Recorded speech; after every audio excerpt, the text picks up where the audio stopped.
지난주에는 마태복음 16장 18절에 있는 말씀, 또 내가 네게 이르노니 너는 베드로라, 이 반석 위에 내가 내 교회를 세우리니 지옥의 문들이 그것을 이기지 못하리라.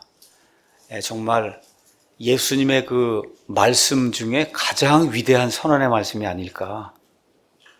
여러 가지가 있겠지만 우리 신약 교회를 예수님이 직접 세우시겠다고 하는, 한 번도 존재하지 않았던 이거를 베드로의 그 믿음의 고백, 당신은 그리스도시여 살아계신 하나님의 아들입니다, 그렇죠? 아니면 그 신앙 고백의 주인이신 그 예수님, 그 예수님이란 그 반석 위에 내가 내 교회를 세운다는 거예요. 이건 목사의 교회 아닙니다, 여러분. 교황의 교회가 아니에요. 무슨 감독의 교회가 아니에요. 예수님의 내 교회, 예수님이 내 교회를 세우겠다, 이렇게 이제 말씀해 줬는데, 이 교회는 사람이 와서 무너뜨릴 수 있는, 땅에 있는 교회는, 그렇죠? 그럼에도 불구하고 지옥의 문들이 그것을 이기지 못하는 이 엄청난 파워를 가진 예수님의 신부, 예수님의 몸, 이런 교회를 예수님이 직접 세워주시겠다, 이제 그렇게 하시는 위대한 그 선언의 말씀을 우리가 들었습니다. 자, 여러분, 여기 마태복음 16장에 예수님이 가이사랴 빌립보 지방에 와서 믿음의 고백을 이제 들으시고 이와 같은 그 선언을 하실 때가 예수님 공생의 사역의 중에 어느 때쯤이냐 하면 3년쯤 지났을 때라고 보시면 돼요. 3년 정도. 그래서 이제 16장 후반부터 시작해서 여기 28장까지 여기 한 이제 반년 정도 남은 거예요. 그래서 지금 3년 동안 열심히 예수님께서 오신 목적을 성취하기 위해서 하늘에서 이루어졌던 그 왕국이 이게 땅에도 이루어진 그런 왕국, 하늘 통치가 땅에도 이루어진다는 이 하늘의 왕국의 복음을 자그마치 지금 3년 동안 선포했어요. 3년 동안 선포하는 가운데 교회에 대한 얘기 한 번도 안 했습니다. 그런데 이제 드디어 예수님께서 이 민족들의 모든 것들을 간파하시고, 그리고는 내 교회를 세운다, 이렇게 이제 말씀하시면서 유대인 중심에서 이제 이방인 중심으로 새로운 기관인 교회가 형성이 된다는 거, 제자들은 무슨 얘기인지 전혀 몰랐을 거예요. 그렇죠? 무슨 얘기, 예수님 도대체 무슨 얘기, 예수님은 왕국 세우러 오신 분인데 무슨 교회를 얘기하나, 이렇게 이제 생각을 했을 거예요. 자, 드디어 이제 그 말씀을 하시고 나서 19절, 20절에 베드로에게 어떤 그 축복의 말씀, 이걸 주십니다. 내가 하늘의 왕국의 열쇠들을 내게 주리니 무엇이든지 내가 땅에서 묶으면 그것이 하늘에서 묶일 것이요, 무엇이든지 내가 땅에서 풀면 그것이 하늘에서 풀리리라 하시고, 그때 자기 제자들에게 명하사 자기가 그리스도 예수인 것을 그들이 아무에게도 말하지 못하게 하시니라. 예수님 아직 때가 6개월이고 있어야 되기 때문에, 그때 예수님이 죽으셔야 모든 일들을 이루시기 때문에 그때까지는 얘기하지 말라, 이제 이렇게 말씀하십니다. 자, 여기 가서 보니 19절 가서 보니까 하늘의 왕국의 열쇠들을 준다. 하늘의 왕국의 열쇠. 천주교 교황인 이렇게 해석하죠. 베드로가 이제 초대 교황이고, 그래서 교황을 통해서, 아니면 교황이 우두머리를 이루는 천주교회를 통해서 천국에 들어갈 수 있다는 거예요. 이렇게 해석을 하는 거예요. 이 구절을 가지고 열쇠를 베드로에게 주지 않았냐, 베드로에게. 근데 여러분 기억하셔야 됩니다. 여기 있는 게 지금 천국에 대한 거예요, 하늘의 왕국에 대한 거예요. 천국은 지금 보세요, 영어로는 heaven이에요. 여긴 지금 heaven에 대한 게 아니라 kingdom of heaven에 대한 거예요. kingdom of heaven은 어디에서 지금 이루어져요? 땅에서 이루어지는 그 얘기를 하는 건데, 이걸 가지고 저기에 있는 하늘에 있는 천국 열쇠를 우리 천주교 교황이 딱 쥐고 있어서 교황이 오케이 그러면 들어가고, 노 그러면 못 들어가고, 이렇게 해석을 하는 거예요, 천주교에서는. 여러분 벌써 이게 아니라는 거 이해가 되시죠? 예. 자, 그러면 열쇠 그러면 여러분 뭡니까? 이거 뭐가 잠겨 있는 거, 이거 여는 게 열쇠잖아요, 그렇죠? 자, 그럼 열쇠로 대개 뭘 열어요? 문을 여는 거예요. 성경에 가서 뭐 특별한 일이 없는 한 열쇠는 문을 여는 겁니다. 그래서 여기 지금 나와 있는 이 말씀은, 여기 말고도 이제 다른 데도 이제 나와 있는데, 이 말씀은 뭐냐? 문은 성경에서 많은 경우에 기회를 뜻해요, 기회. 근데 지금 특별히 베드로를 통해서 어떤 기회를 주는 걸 이야기하느냐? 복음이 전달되는 그런 기회, 복음이 전달되는 그런 기회, 복음 선포의 기회를 뜻하는 거예요. 다시 말씀드립니다. 천국의 열쇠가 아니고, 천국의 열쇠를 사람이 주고 뭐 해서 이러면 안 되지 않습니까? 어떤 사람이 천국 들어가는 그 길을 어떤 사람이 열어줄 수가 있어요? 그렇죠? 그게 아니라 땅에서 이루어지는 왕국이라는 거. 그래서 기억을 좀 하셔야 되고, 그래서 베드로에게 예수님께서 무슨 말씀을 주시는 거냐? 유대인들뿐만 아니라 이방인들에게 복음의 문, 믿음의 문을 여는 그런 기회를 주시는 겁니다. 그래서 특별히 베드로의 이 복음 선포를 통해서 사도행전 2장에 가서 보시면, 그러면 3,000명이 구원받고 또 조금 지나서 5,000명이 구원받고 이런 역사들이 일어나잖아요. 거의 구원받은 사람 다 유대인입니까? 이방인입니까? 100% 유대인입니다. 사도행전 10장에 고넬료가 구원받을 때까지 그 전에 구원받은 사람 100%가 유대인이에요. 100%. 그래서 그 유대인들에게, 그 다음에 드디어 때가 차서 한 10년쯤 지난 다음에 드디어 고넬료에게 복음을 누가 전해요? 베드로가 전하는 거예요. 그러니까 처음으로 이방인들에게 복음 선포한 것도 베드로고, 처음으로 유대인들에게 예수 그리스도의 십자가 복음 선포한 것도 베드로고, 이렇게 이제 된 이후에 사도행전 15장 이후에 이방인들의 사도인 이 바울이 등장하죠. 그렇죠? 그래서 바울 등장 이후에는 베드로가 그 이후에는 한 번도 등장하지 않습니다. 한 번도 등장하지 않아요. 그래서 하나님께서, 예수님께서 지금 하늘의 왕국의 열쇠들을 내게 주겠다 하는 게, 그래서 유대인들에게 복음의 문을 열어주고 이방인에게 복음의 문을 열어주고 그런 일을 내가 내게 맡기겠다, 이런 의미라는 거, 그렇게 우리가 이제 이해하시면 됩니다. 그 다음에 여기 내가 땅에서 묶으면 그것이 하늘에서 묶이고, 땅에서 풀면 그것이 이제 하늘에서도 이제 풀린다. 이게 묶으면 묶이고 그가 풀면 풀리는 그런 권능, 그걸 베드로에게만 줬냐? 18장 그 옆에 바로 옆으로 가서 한번 보겠습니다. 18장 18절 가서 보면 베드로뿐만 아니라 다른 제자들에게도 진실로 내가 너희에게 이르노니 무엇이든지 너희가 땅에서 묶으면 그것이 하늘에서 묶일 것이요, 무엇이든지 너희가 땅에서 풀면 그것이 하늘에서 풀린단 말이에요. 그러니까 지금 베드로에게만 준 게 아니에요. 이게 맞습니까? 예, 베드로에게만 준 게 아니다. 자, 그 다음에 한번 요한복음 20장도 한번 가서 보겠습니다. 요한복음 20장 23절. 요한복음 20장 23절에도 가서 보면 너희가 누구의 죄들인지 사면하면 그것들이 사면될 것이요, 누구의 죄들인지 그대로 두면 그것들이 그대로 있는다. 이거 베드로에게만 준 거 아니죠? 그렇죠. 12명 이상의 그런 많은 제자들에게 이와 같은 말씀을 주신 거예요. 그러니까 성경을 어느 한 구절만 딱 따가지고 베드로에게 이거 줬으니까 베드로가 교황이고, 이 교황이 있는 그 교회 시스템을 통해서만 구원이 이루어지고 죄들의 사면이 이루어진다, 이렇게 이야기하는 건 성경을 잘못 보는 거다. 자, 여기 가서 보니까 죄를 용서한다. 그럼 여러분 실질적으로 저와 여러분이 죄 용서할 수 있어요? 실질적으로 아니죠. 여기 지금 이야기하는 것은 어떤 의미로 저와 여러분이 이해를 해야 되냐? 저와 여러분이 제사장 직무를 수행한다, 이렇게 이해를 하셔야 돼요. 구약시대의 제사장을 통해서 죄들의 용서를 받는 그런 일들이 생겼거든요. 그러니까 지금 저와 여러분이 어떻게 저 사람의 죄를 용서할 수 있어요? 근데 지금 예수님이 그렇게 하신다고 이야기할 때 우리가 그와 같은 구약시대, 지금 신약시대는 전 성도 제사장 직분을 가진 거 이해하시죠? 구원받은 모든 사람이 제사장 직무를 수행하는 거 이해하시죠? 그런 의미에서 죄를 용서할 수 있고 이거 하는 그러한 권능을 예수님께서 우리에게 주시는, 이런 쪽으로 이해를 하셔야지, 실제 가갖고 어느 형제가 내가 당신 죄를 용서하지, 이거 그렇게 이해하면 안 되지 않습니까? 그래서 말씀을 성경 전체 그런 그 문맥에서 지금은 예수님이 믿는 자들이 전 성도 제사장 직무를 수행하는 그와 같은 사람들, 그렇기 때문에 죄들을 용서한다, 이렇게 하는 그런 이야기가 나오고 있다는 것을 예수님께서, 그것도 어떻게 교회 선포와 함께 주신 거예요. 교회를 세우게 되면 그럼 교회에 속한 그런 그 성도들이 전 성도 제사장이 돼서 그 구약시대 제사장들처럼 그와 같은 영적인 직무를 수행한다는 거, 이렇게 이해하시는 것이 아마 성경에 대한 바른 해석이 아니겠는가, 이렇게 이제 생각을 할 수가 있습니다. 자, 그러고 나서 이제 21절, 23절에 가서 보면 엄청난 반전이 이루어지는 거예요. 예수님에 대한 고백, 엄청난 고백을 했어요. 당신은 그리스도시요 살아계신 하나님의 아들입니다. 그러니까 예수님이 뭐라고 말씀하세요? 이거 너 어머니와 아버지가 가르쳐 주셔서 그런 거 아니다. 하늘에 계신 내 아버지가 이걸 계시해 줬으니까 너가 이걸 알지 어떻게 하느냐 하면서 하여튼 어쨌든 베드로를 엄청나게 지금 칭찬했어요. 그러고 났는데 어떤 일이 생기냐, 21절에 예수님이 갑자기 제자들이 상상도 못하는 또 이야기를 하는 거예요.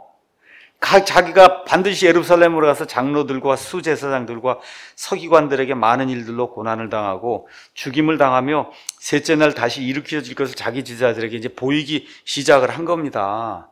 여태까지 고난당하는 거 이야기가 안 나왔어요. 그러니까 교회를 세우겠다 이렇게 되면서 유대인들 사역이 쭉 여기까지 가다가 이제 드디어 아니구나 하고 이렇게 기울어지는 거예요. 이쪽으로 이렇게 이제 가면서 내가 이제 고난당한다, 죽는다 이렇게 나오니 이거 엄청난 소식 아니에요. 지금 3년 동안 쫓아다니면서 왕이 되면 예수님이, 그럼 내가 이거 한 자리 이렇게 자꾸 뭐 이런 거 지금 하고 있는데 죽는다고 얘기를 하니, 그렇죠? 이거 엄청난 이야기예요. 이 제자들에겐 특별히 목숨을 내걸고 그리고 지금 3년을 쫓아다니고 앞으로 얼마 안 있으면 왕국이 이제 이루어지면은 뭔가 한 자리를 하겠구나 이렇게 생각을 하고 있는데 내가 이제 죽는다 얘기를 하니까 청천벽력 같은 그와 같은 이제 이야기가 이제 된 겁니다. 자, 그래서 성경에 예언이 담겨 있다는 거. 예언은 하나님만 하실 수 있어요. 하나님만 하실 수 있어요. 여러분 세상에 어느 경전 한번 가서 보세요. 예언이 있나? 거기다 예언 적어 놓으면 그럼 100년 지나서 그거 다 어떻게 돼? 거짓말로 들통이 나면 경전이 안 됩니다. 그렇죠? 그러니까 못 적어요. 세상에 경전이라고 하는 게는 예언이 없어요. 오직 어디에만 있어요? 성경에만 들어있는 거예요. 우리 예수님이 예언하셨어요. 자기가 반드시 예루살렘으로 나는 올라간다. 장로들과 수제사장들과 서기관들, 종교인들에게 고난을 당하고 결국은 죽임을 당하고, 근데 그게 끝이 아니고 셋째 날 내가 반드시 다시 살아난다. 이렇게 이제 이야기를 하세요. 그 외에도 또 이방인들에게 고난을 당하죠. 그렇죠? 그 다음에 십자가의 죽음으로 죽는 거, 여기 마태복음, 마가복음, 누가복음, 이 공관복음, 또 요한복음까지 이렇게 다 종합 정리를 하면 예수님이 이런 일들을 행하시기 전에 미리 자신에게 닥칠 그런 모든 일들을 미리 말씀해 주시는 그런 이야기가 그 안에 이제 기록이 되어 있습니다. 그래서 이 말을 듣고 나니까 이 도저히 믿기질 않는 거예요. 그래서 또 누가 나서요? 베드로가 그분을 붙잡고 그분을 꾸짖었다 그랬어요. 꾸짖었다. 여러분 여기 rebuke라고 하는 그런 단어를 썼어요. 해도 너무하는 거 아닙니까? 이렇게 하는 거야. 지금식으로 얘기하면. 그렇죠? 그래서 rebuke라고 한 단어, 아주 엄청난 단어를 쓴 거야. 선생님을 꾸짖었다니까요. 선생님을 꾸짖었어요. 절대 그런 일이 있을 수 없습니다. 주여 그럴 수 없나이다. 이 일이 결코 주께 임하지 아니하리다. 목적은 뭐예요? 그럼 자기들의 꿈이 다 깨지니까 그런 거지. 예수님 정말 뭐 생각해서 그런 게 사실은 아니거든요. 그렇죠? 이 사람들이 가지고 있는 문제가 저와 여러분 현대 그리스도인이 갖고 있는 그런 문제와 동일해요. 성경의 특징은 뭐냐 하면 고난 다음에 영광이 온다는 거예요. 예수님이 처음부터 그 얘기하세요. 고난 다음에 영광이다. 누가복음 맨 끝에 가서도 이 엠마오 제자 사건 그 이후에 성경 모든 기록들을 펴셔서 그래서 그리스도가 고난을 겪고 자기 영광에 들어가야 되지 않느냐. 그러니까 지금 예수님 믿는 것도 마찬가지라는 거예요. 기독교가 이제 왜곡이 되면 그럼 번영신학이 됩니다. 그럼 어떻게 예수 믿으면 다 잘 된다는 거예요. 그렇죠? 그건 도깨비 왕명이거든요. 그런 일이 있을 수 없어요. 성경이 이야기하는 것은 처음부터 끝까지 예수님 때문에 십자가 때문에 고통당하고 정의롭게 살고 경건하게 살고 세상 사람에게 따돌림 당하고 그렇죠? 이렇게 사는 것이 그게 어느 면에서 정상적인 거다. 그렇게 될 때 하늘의 보상이 크다고 예수님이 그렇게 늘 말씀을 해주시는 거예요. 여기 이런 말씀을 저와 여러분이 읽으면서도 어떤 사람이 고난받는 거 좋아하겠어요? 저도 그렇고. 그거 별로 좋아하지 않거든요. 그러니까 대다수 사람들은 고난당하지 않고 어떻게 하든지 영광만 좀 먼저 받으면 좋겠다. 이렇게 이제 생각을 하고 이것이 이제 하나의 말세에 들어오면서 하나의 신학으로 이게 정립이 되다 보니까 그게 오순절 은사주의 이제 신학이 된 거예요. 특징은 삼박자 구원 모든 게 다 예수 믿으면 잘 된다. 이건 샤머니즘입니다, 여러분. 샤머니즘. 있을 수 없는 그런 일이에요. 고난 없이 영광만 누리는 거 있을 수 없는 겁니다. 그래서 예수님의 전체 그 사역은 제가 늘 말씀드리듯이 타원으로 이렇게 부릅니다. 타원엔 초점이 두 개가 있어요. 두 개. 정원에는 초점이 하나가 있어요. 센터가. 근데 타원에는 센터가 두 개가 있어요. 하나는 초림, 하나는 재림. 그래서 초림은 고난, 고통, 재림은 영광. 이렇게 돼 있는 거예요. 항상 순서가 고난 다음에 영광이다. 고난. 그래서 크로스 다음에 영광, 크라운이 있는 거예요. 크로스 다음에 크라운이 있는 거다. 이걸 저와 여러분이 기억하셔야 됩니다. 우리 한번 이사야서 61장 한번 보겠습니다. 예수님께서 누가복음에서 자신의 그 왕국의 복음 사역을 이제 시작하시면서 이사야서 61장 말씀을 읽으셨습니다. 이사야서 61장 1절 가서 보니까 주 하나님의 영께서 내게 임하셨으니 이는 주께서 내게 기름을 부으사 온유한 자들에게 좋은 소식을 선포하게 하셨기 때문이라. 그분께서 나를 보내신 것은 마음이 상한 자들을 싸매고 포로된 자들에게 자유, 리버티, 해방의 자유를 주고 결박된 자들에게 감옥에서 노임을 선포하게 하려 하며, 그게 이 첫 번째 나오는 거고, 그 다음에 주의 받아주시는 해와 우리 하나님의 원수 갚으시는 날. 이렇게 돼서 우리 하나님의 받아주시는 복음 선포가 있으려면 기본적으로 뭐가 있어야 되냐? 십자가가 있어야 되는 거예요. 십자가. 세상 모든 사람들의 죄를 일시에 제거하시는 그 십자가. 그거가 첫 번째 나오고, 그 다음에 믿지 않는 자들, 하나님을 대적한 자들 심판하시는 하나님의 원수 갚으시는 날. 이게 재림이거든요. 그래서 초림과 재림의 그 말씀이 61장 2절에 주의 받아주시는 해와 하고 여기 요만큼 띄어있죠? 한 글자. 그죠? 그거와 그 다음에 우리 하나님의 원수 갚으시는 날 그 사이가 초림과 재림 사이에 지금 교회시가요. 교회시대가 그 안에 지금 들어있는 거예요. 초림과 재림, 이걸 저와 여러분이 기억을 하셔야 됩니다. 이렇게 말씀 이제 베드로가 이야기하니까 예수님이 돌아서셔갖고 예수님도 직격탄을 날립니다. 예수님이 여러분 성경 가서 보시면 너희의 예는 예라 하고 아니오는 아니오라 한 거 기억하세요? 돌려 말할 필요 없어요. 예면 예고 아니오면 아니에요. 목사 보고 자꾸 좀 돌려서 얘기하라고 자꾸 그러더라고. 그래서 저는 그런 거를 선천적으로 못하고 예수님도 예면 예, 노면 노라 그러는 거지. 그거를 그렇게 얘기할 수 없습니다. 단도직입적으로 뭐라 그래? 사탄아. 사탄아. 저는 이 정도는 안 합니다. 아무리 단도직입적이라도 누구한테 사탄아 그렇게는 안 하거든요. 근데 예수님께서 이거 뭐예요? 진실을 얘기한 거예요. 베드로 지금 속에 누가 들어있어요? 마귀가 지금 들어있거든요. 마귀가 들어있으니까 사탄아 너는 내 뒤로 물러가라. 너는 내게 실족거리니라. 내가 하나님에게서 난 일들을 좋아하지 아니하고 사람들에게서 난 일들을 좋아한다. 사람들에게서 난 일은 뭐예요? 하나님의 계획을 무시하는 거거든요. 하나님의 계획 속에 뭐가 들어있어요? 예수님이 죽는 것까지 다 들어있잖아요. 지금 사람의 입장에서, 특히 베드로의 입장에서 예수님 죽으면 지금까지 했던 모든 게 다 물거품이 된다 이거죠. 그러니까 내 걸 위해서 예수님이 계획을 바꿔야 되는 게 아니냐. 지금 그렇게 이야기를 하는 거예요. 그게 뭐라 그게 사탄이 하는 일이다. 그래서 사탄아 물러가라. 지금 그렇게 이야기를 하고 있는 겁니다. 여러분, 이런 일들이 성경에 꽤 많이 기록이 돼 있어요. 구약 성경에 가서 보시면 사무엘기상 18장 10절에 사울에게 악한 영이 임했다 그랬습니다.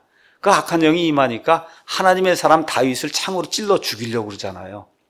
맞습니까? 그런 일이 실제로 생겼어요. 사도행전 5장 3절에 가서 보니까 좋은 의도로 하나님께 드리려고 밭이랑 여기다 판 사람이 나와요. 누가 나와요? 아나니아와 삽비라가 나오는데, 근데 그거 하려고 할 때 그 사람 속에 뭐가 들어갔어요? 마귀가 들어갔어요.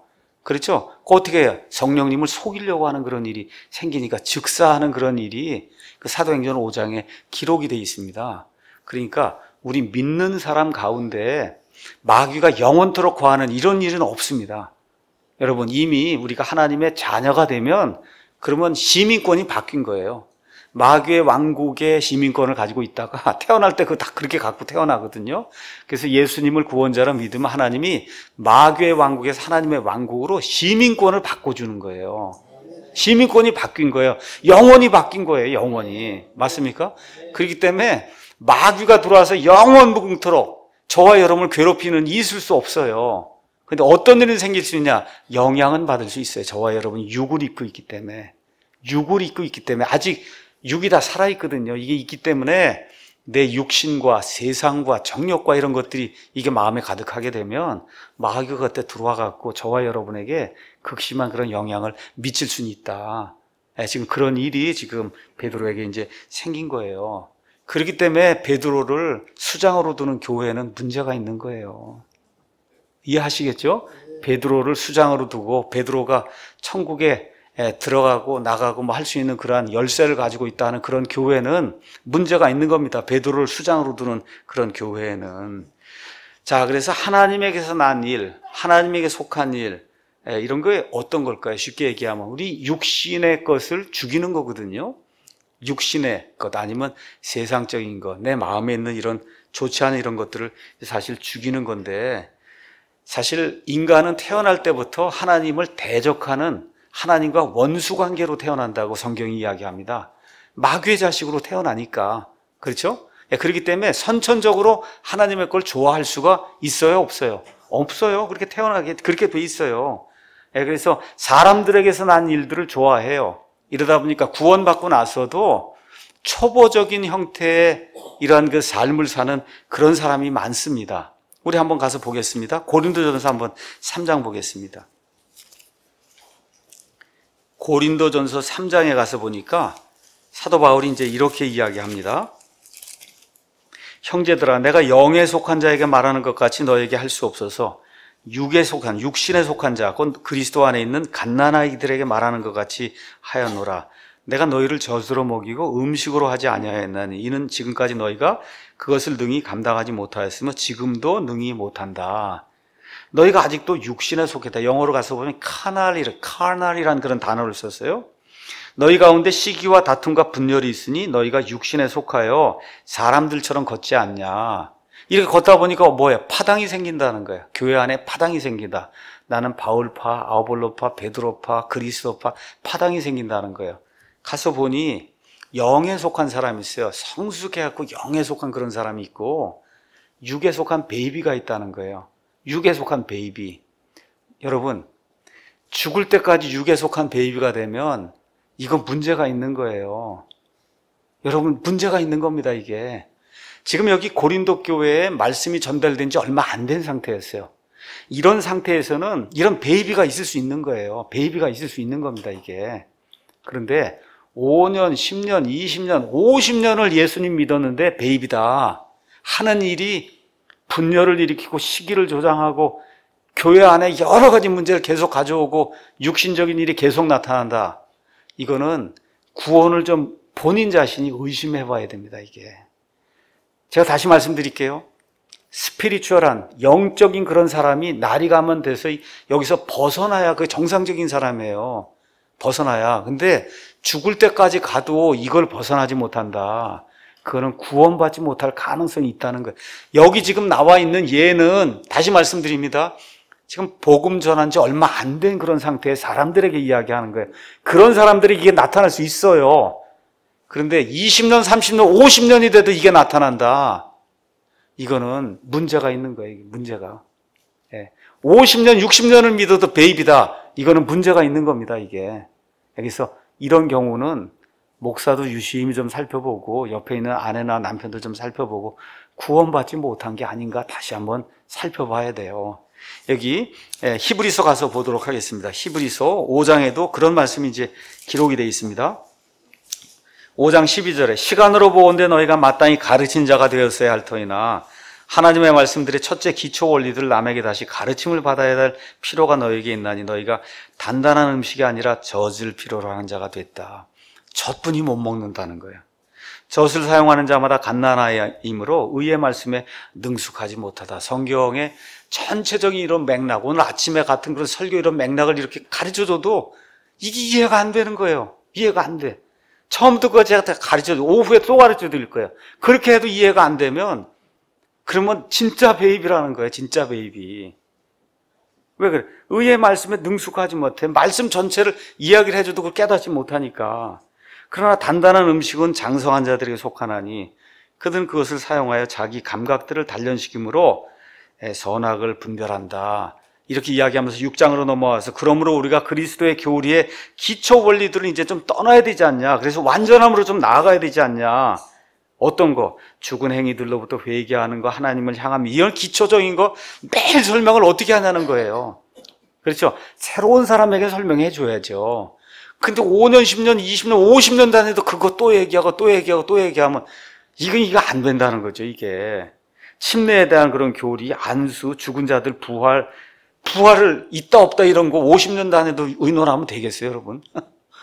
부활이 있다 없다를 교회 50년 다녔는데 그거 있다 없다를 계속 그때까지 의논하면 되겠냐고요. 이런 일이 성경에 있으니까 지금 사도 바울, 이거 두 개 다 사도 바울이 기록한 거 아니에요? 그렇죠?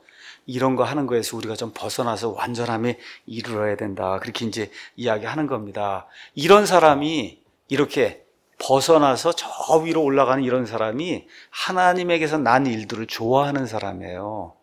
저 밑에 이렇게 매물러서 베이비에 있으면 뭐예요? 그게 사람에게서 난 일들을 좋아하는 그런 사람이에요. 그래서 이런 것들 보면서 하나님이 원하시는 하나님에게서 난 일들을 좋아하는 우리 모두가 되기를 예수님의 이름으로 축원합니다. 자, 이게 이제 끝난 다음에 예수님이 다시 한번 내 제자가 되는 게 그렇게 쉬운 일이 아니다. 예수님 믿고 구원받는 것은 성경에 가서 보시면 쉬운 일로 표현이 돼 있어요. 쉬워요. 구원받는 것은. 근데 구원받은 이후에 성화의 삶을 살면서 예수님의 그 형상에까지 쭉 올라가는 그 성화, 장성한 분량에까지 올라가는 그 일은 십자가를 지고 쫓아가는 힘든 일이라고 성경이 이야기를 하고 있습니다. 이거 기억하셔야 됩니다. 자, 그래서 예수님이 자기 제자들에게 이르시되 어떤 사람이 나를 따라오려거든 자기를 부인하고 자기 십자가를 지고 나를 따라야 된다. 내 남편이나 내 아내가 십자가가 아닙니다. 내 자식들이 십자가가 아니에요. 여러분 잘 이해하셔야 돼요. 이 원수 십자가 이거 아닙니다. 이게 지금 내 십자가를 지라는 거예요. 내 십자가, 내 문제라는 겁니다. 내 문제. 누구든지 자기 생명을 구원하려 하는 자는 그것을 잃을 것이요 누구든지 나로 인해 자기 생명을 잃으려 하는 자는 그것을 찾으리라.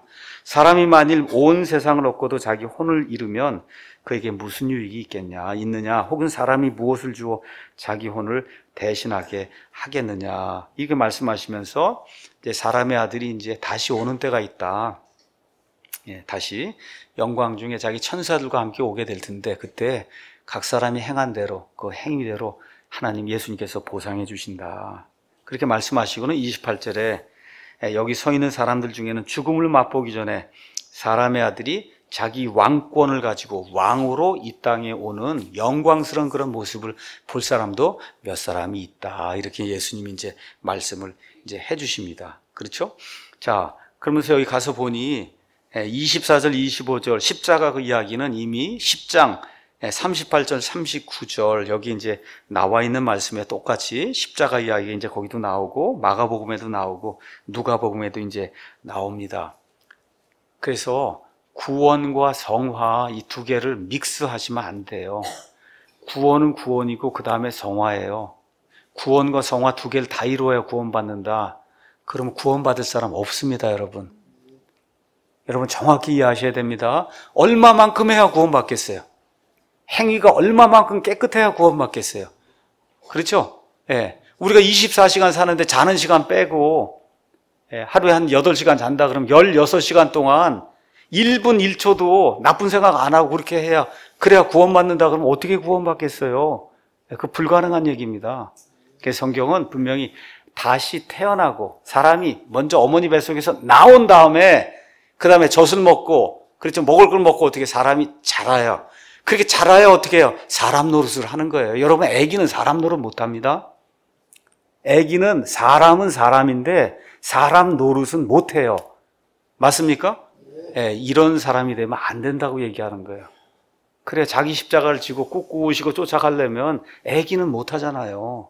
어떻게 한 20살쯤 되는 이런 장성한 사람이 돼야 십자가를 지고 꿋꿋이 그리고 걸어갈 수 있는 거 아닙니까? 그런 사람이 돼야 된다고 말씀하시면서 그래서 예수님이 나를 따라오려고는 어떤 희생이 있을지 좀 잘 생각해보고 따라와라 그렇게 얘기하는 거예요. 제자가 되는 것은 그렇게 쉽지 않다. 구원받는 것은 성경에 구원이 어려우면 구원받을 사람 없어요, 여러분. 맞아요. 구원이 어려우면 평생 가서 고해성사하고 절벽 기어오르고 이런 거 하라 그러면 어떻게 구원받습니까, 이게? 구원 못 받아요, 그거는. 그렇죠? 하나님이 온 세상 모든 사람, 남녀노소 할 거 없이, 배운 사람, 못 배운 사람 할 거 없이 예수님을 통해서 하나님을 의지함으로 내가 죄인이라는 사실 인정하면 구원받을 수 있도록 쉽게 만들어 주셨어요, 그거는. 근데 구원받은 이후에 제자가 되는 거는, 그건 뭐예요? 내 거 희생하고, 그렇게 한 다음에 뭐가 있어요? 보상이 있는 거예요, 여러분. 여기 가서 보시면 27절에 사람의 아들이 자기 아버지의 영광 중에 자기 천사들과 함께 올 것이요. 그때 그가 각 사람에게 그의 행위대로, 구원받은 그 이후에 그의 행위대로, 구원받지 못한 사람은 나중에 천년왕국이 끝난 다음에, 그렇죠? 흰 왕좌 심판에서 역시 어떻게 기록이 되어 있어요? 그의 행위에 따라 더 악한 일을 한 사람하고 악한 일을 조금 덜한 사람하고 지옥에 윗목이 있고 아랫목이 있다. 성경이 그렇게 이야기하는 거예요, 그게. 왜? 행위에 따라 하나님이 공정하게 빈말해 주시니까. 그러니까 구원받은 사람도 구원받은 이후에 주님을 위한 그런 선한 행위, 그거에 따라 보상이 달라지는 거고, 구원받지 못한 사람도 더 뜨거운 데 가나 조금 덜 뜨거운 데 가나 하는 것도 그 사람의 행위에 따라 결정이 된다고 성경이 분명히 우리에게 이야기를 하고 있는 겁니다. 그러니까 지금 여기는 뭐예요? 제자가 되는 그런 일을 하는 거예요, 제자. 내가 얼마만큼 희생하라고 주님의 왕국을 위해서 애를 써느냐, 그거에 따라 보상이 다르다. 성경이 우리에게 이야기해 주고 있는 겁니다. 자, 그래서 성경의 원리는 뭐냐? 보상의 원리입니다. 보상. 여러분 구원 얘기하는 거 아니에요? 보상의 원리는 잃으면 얻고 얻으려고 하면 그러면 잃는다는 게, 그게 성경의 영원한 거에 대한 하나님의 보상은 그런 방식으로 이루어진다는 거예요. 그래서 예수님의 많은 그 주시는 보상을 받으려면 십자가를 지려고 하는 사람들 무리에 저와 여러분이 속해야 돼요. 그래서 여러분이 사랑침례교회 이왕하면 어떻게 해요? 목사와 함께 십자가를 지는 쪽으로, 그렇죠? 올바른 거를 나타내기 위해서, 지고 알리기 위해서 고생하는 쪽으로, 그렇죠? 이런 방식으로 해서 세상 사람들이 하나님의 의를 전파하는 이런 방향으로 쓰셔야, 그래야 하나님께 영원한 보상을 더 많이 받게 되는 거예요. 제가 다시 한번 말씀드릴게요. 고행하라는 거 아닙니다, 여러분. 이게 고행하라는 거 아니에요. 어떤 걸 얘기하는 거냐? 여기 지금 나와 있는 거 로마서 12장 한번 가서 보겠습니다. 예수님이 원하시는 말씀, 고행이 아닙니다. 고행이 아니고 로마서 12장 1절, 그러므로 형제들아 내가 하나님의 긍휼을 힘입어 너희에게 간청하노니 너희는 너희 몸을 거룩하고 하나님께서 받으실 만한 살아있는 희생물로 드리라. 그것이 너희의 합당한 섬김이니라. 너희는 이 세상에 동화돼, 이게 지금 십자가 지는 거 얘기하는 겁니다. 너희는 이 세상에 동화되지 말고 오직 생각을 새롭게 함으로 변화를 받아 하나님의 그 선하시고 받으실 만하며 완전하신 뜻이 무엇인지 입증하고 검증하라고 이야기하는 거예요. 이게 십자가 지는 거예요. 여러분 아시겠죠? 여러분 부활절 되면 저 필리핀 가면 진짜 십자가 지는 사람이, 그 십자가에 달리는 사람이 있어요. 이거 어리석은 사람이에요. 그런 거 하라는 거 아니라는 거 기억하시고, 생각의 변화를 받아요. 생각이 세상에 동화되지 말고 생각의 변화를 받아야 돼. 이게 십자가를 지는 일이다. 자, 그 다음에 예수님이 뭐라고 얘기하셨냐? 자기 생명을 구원하려 하는 자 얘기가 나오고 나서 26절에 그 생명에 대해서 예수님이 다시 한번, 사람이 만일 온 세상을 얻고도 자기 혼을 잃으면, 그러니까 지금 25, 26을 이렇게 컴바인을 딱 하니까 혼이 곧 뭐예요? 생명이란 말이에요. 자기 혼을 잃으면, 그게 뭐예요? 자기 생명을 잃으면, 자기 생명이 뭐예요? 본인 자신이잖아요. 본인 자신. 그 혼을 잃으면 그 혼이 어디로 갑니까? 성경에 어디로 가요? 지옥 불속으로 간다고 이야기하잖아요. 누가복음 16장 말씀을 가서 보니까. 그래서 이런 것들을 좀 기억을 하면서 우리가 특별히 복음 선포를 위해서 교회가 부르심을 받았습니다. 그래서 가장 중요한 게 영혼 구원이에요. 가장 중요한 건 말할 필요도 없어요. 여기 그 말씀 중에 왜 그래요? 여기 나와 있는 것처럼 뭐라고 기록이 되어 있어요? 이 온 세상 모든 우주 만물의 모든 것보다 사람 한 사람의 혼이 더 중요하다. 지금 성경이 그렇게 이야기하고 있는 거예요. 그래서 온 세상을 얻고도 자기 혼을 잃으면 그게 무슨 유익이 있겠느냐. 그런 사람 많습니다. 알렉산더 온 세상을 다 자기 것으로 만들어 그 당시에 가장 큰 세상을 만들었으니까. 그렇죠? 그 다음에 카이사르 로마 제국 크게 만들었어요. 징기스칸 엄청난 몽고 제국 만들었어요. 나폴레옹도 엄청난 제국을 만들었어요.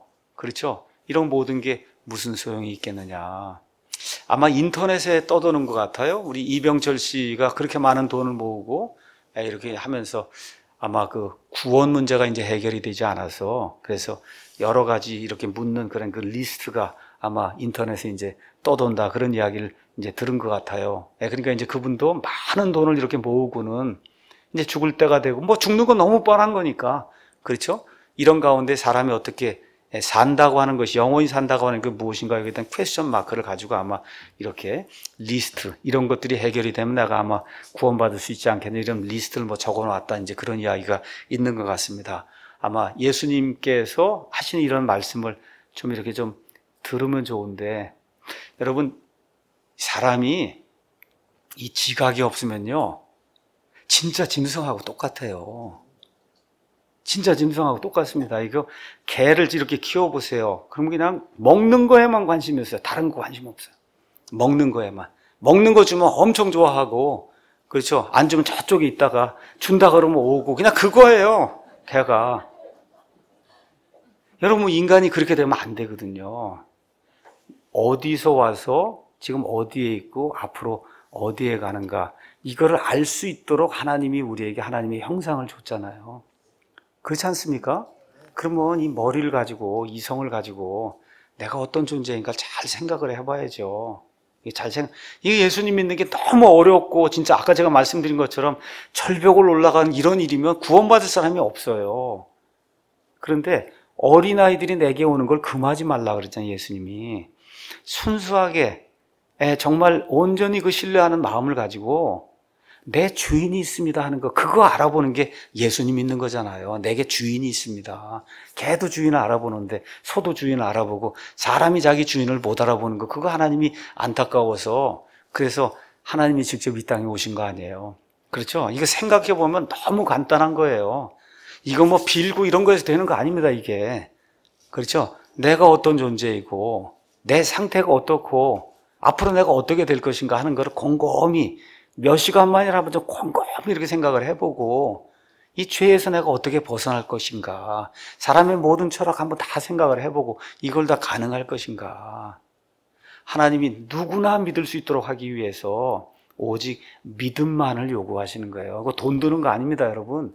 돈 드는 거 아니에요. 다만 뭐가 필요하냐 이 멘탈이 건강해서 그래서 생각을 잘 이렇게 해보면은 알 수 있도록 하나님이 우리 뇌의 구조를 만들어 주셨어요. 맞습니까 여러분?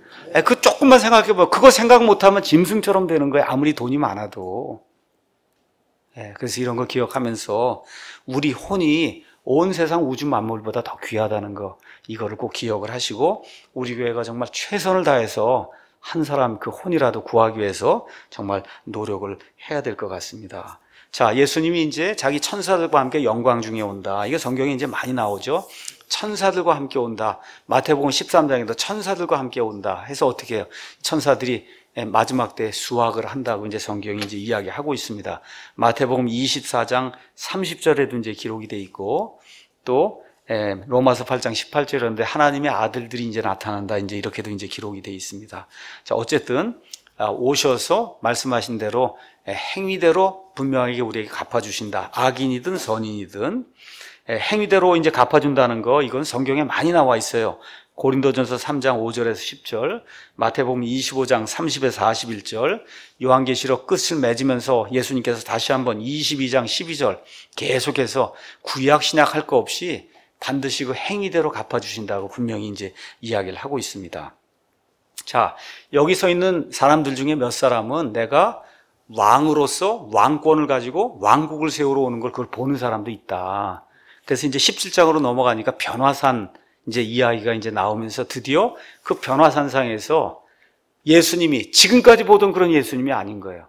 그렇죠? 왕으로서 정말 어떻게 저런 옷을 입을 수 있을까? 이 땅에 있는 어떤 세탁공도 그렇게 깨끗하게 할 수 없는 그런 옷을 입고 나타나셔서 그래서 이 유대인들에게 가장 뭐라 그럴까 힘이 있고 권력 있는 사람이 모세와 엘리야인데, 모세와 엘리야를 좀 밑에 두고 이렇게 얘기하신 이런 모습으로 나타나잖아요. 그렇죠? 누구가 갔어요. 가서 보니까 여기 17장 1절에 베드로와 야고보와 요한이 이제 올라가서 보게 되니까 이 말씀이 그대로 이제 이루어졌고, 이것뿐만 아니라 요한 계시록에 가서 보시면 요한이, 그렇죠?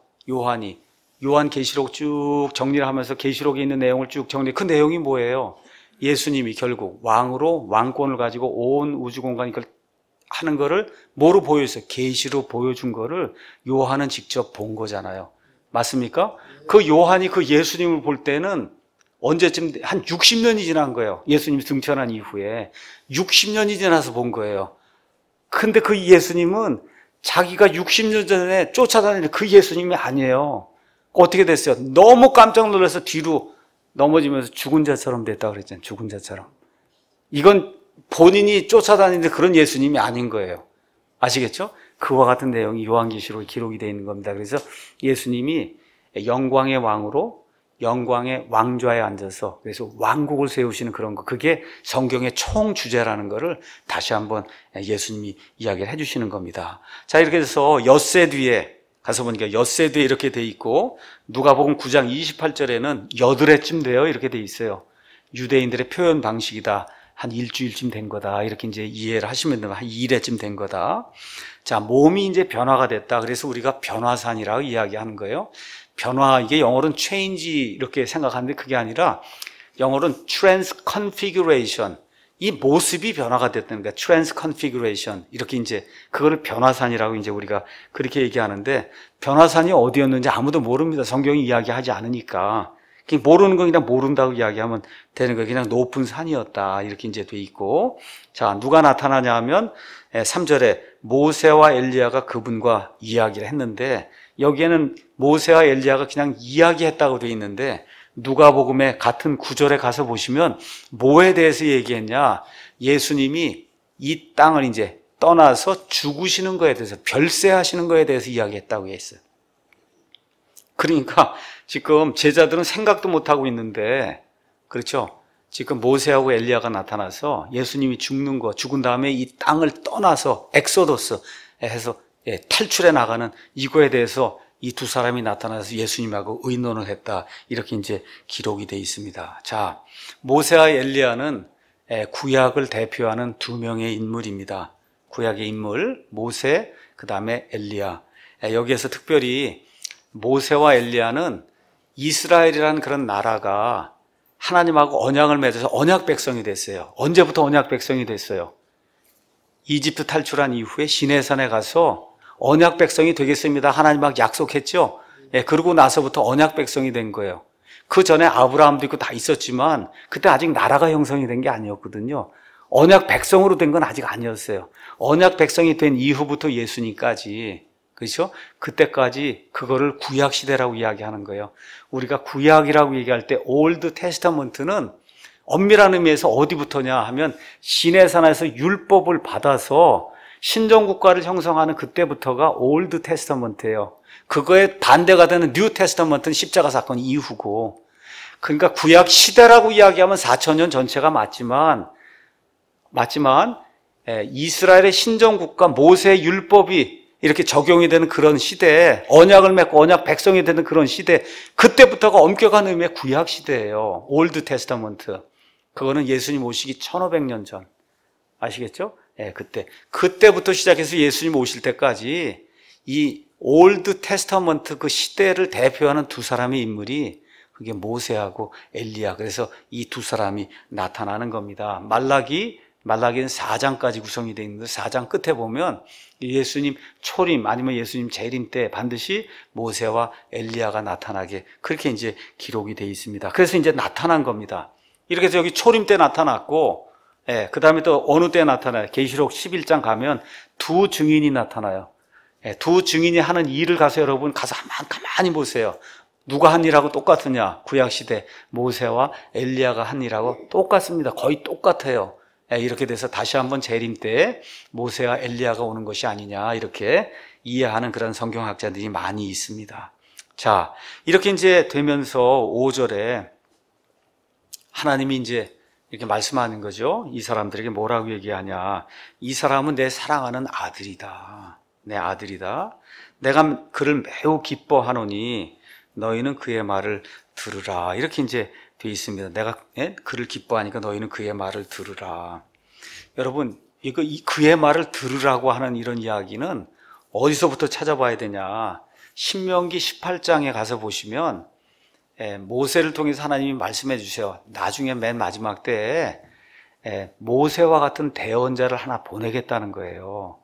너희는 그의 말을 들으라고 거기 기록이 돼 있어요. 그의 말을 들으라. 그게 그 그리스도예요. 그 그리스도. 그러니까 지금 그의 말을 들으라고 할 때 그게 이 이스라엘 사람들의 귀에는 신명기 18장에 그 모세가 얘기했던, 그렇죠? 그의 말을 들어야 된다. 그 대언자, 그걸 다 지금 이해할 수밖에 없는 그런 구조로 성경이 이제 기록이 돼 있는 겁니다. 자, 그래서 모세도 있고 엘리야도 있고 구약시대에 많은 대언자들이 있는데 여기 히브리서 1장 가서 보니까 과거에 하나님께서 여러 시대에 다양한 방법으로 대언자들을 통해 말씀하신 하나님께서 이 마지막 날들엔 누굴 통해 말씀하신다고요? 자기 아들 예수님을 통해 말씀하기 때문에 저와 여러분이 예수님의 말씀에 귀를 기울여야 되는 겁니다. 그의 말을 들어야 된다는 거예요. 그렇죠? 이런 거 이제 다 이야기가 끝난 다음에 엘리야 이야기가 나오고 이렇게 하니까 제자들이 10절에 예수님께 묻습니다.